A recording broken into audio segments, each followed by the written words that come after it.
try to substitute those having a negative connotation in the mind of the audience. What follows are a few examples of such translation. If your opponent uses the word discriminate, you use the word prejudice. If your opponent uses the word alteration, you substitute radical innovation.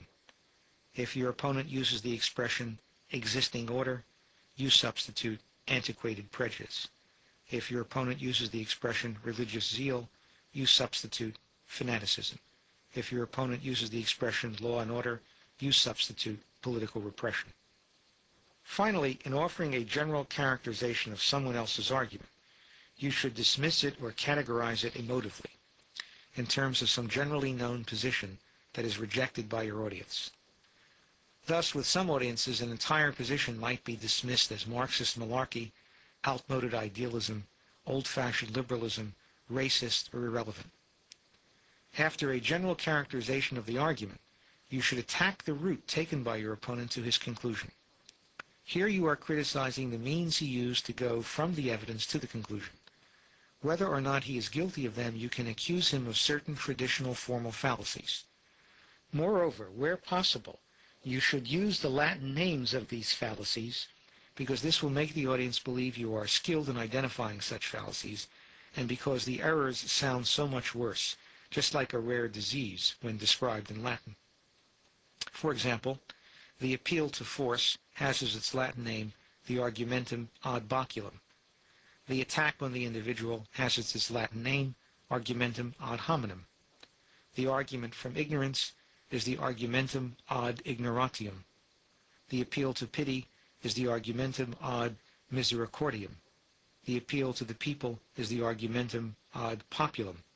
The appeal to authority is the argumentum ad verecundium. Begging the question is the petito principii. Irrelevant conclusion, ignoratio elenchi. Hasty generalization. If your opponent has used statistical information or particular facts of any kind to arrive at a generalization, then you should claim that the generalization was too hasty. This can be done in one of two ways. Either you provide evidence of an exception to his generalization, or you argue that he did not examine enough cases, even if you cannot think of a counter-instance. For example, suppose a census taker interviews 5 people in a city and discovers that the first 5 people he interviews are named John Smith. If he then concludes that everyone in the city must be named John Smith, then his generalization is too hasty. Composition. The fallacy of composition is another instance of an error of arguing from individual cases to a general case or to a whole.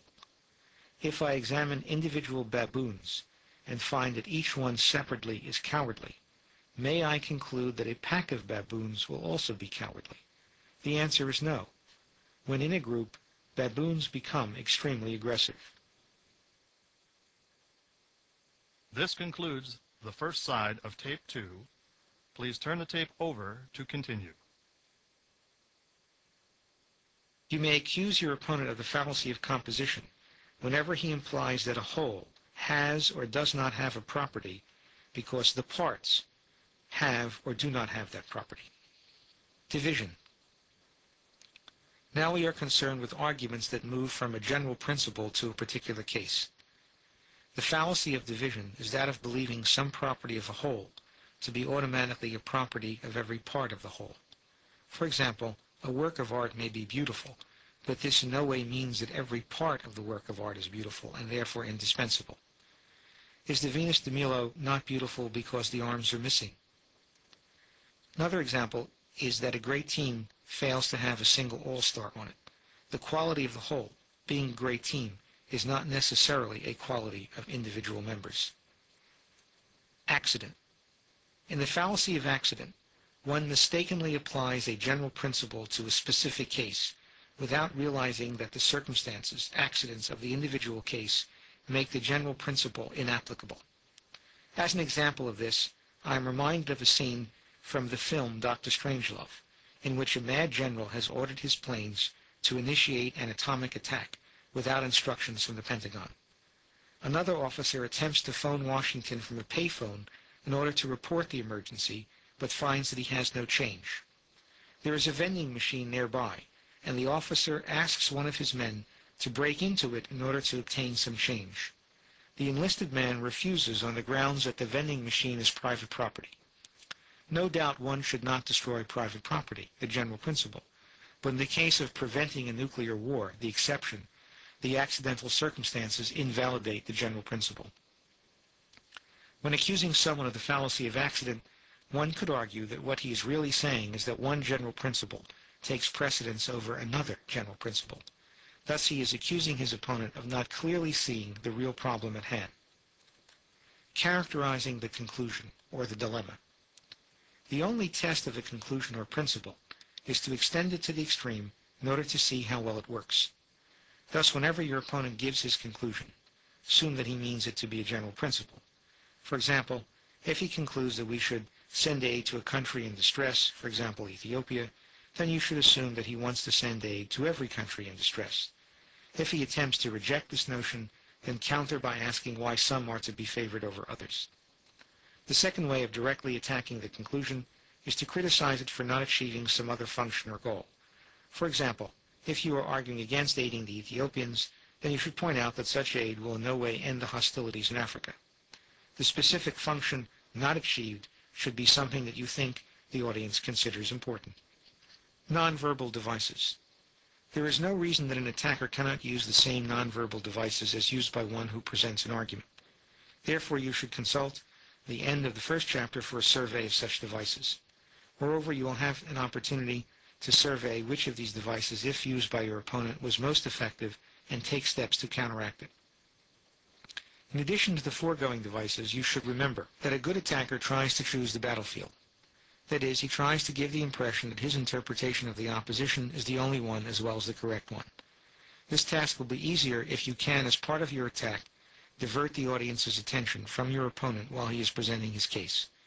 Perhaps the most famous single example of such a technique was used by the great trial lawyer Clarence Darrow. During the presentation of the prosecutor's case, Darrow began to smoke a very long cigar and did not flick off the ash. After a while, everyone in the courtroom, including the jury, began to look at Darrow's cigar in anxious anticipation of the falling of the ash. The ash never fell, and the jury never really paid attention to the prosecution. The secret was a thin wire inserted in the center of the cigar so that the ash would be supported. Face-to-face debate. In addition to the techniques we have already discussed, there are some special things to keep in mind if you are engaged in face-to-face debate, cross-examination of your opponents, or the give and take of common discussions. There are three aims in any face-to-face debate.